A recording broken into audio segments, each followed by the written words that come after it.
আসসালামু আলাইকুম গাইস, দেখতে পাচ্ছেন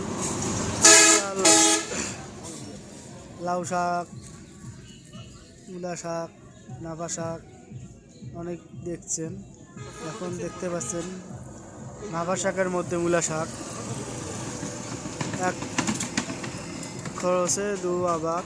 আপনি মূলা শাক বেছে দিয়ে নাভা শাক যা আবাদ করবেন সবই লাভ। দেখতে পাচ্ছেন বিশাল লাভার শাকের ক্ষেত, আবার মূলা শাকও দেওয়া হয়েছে।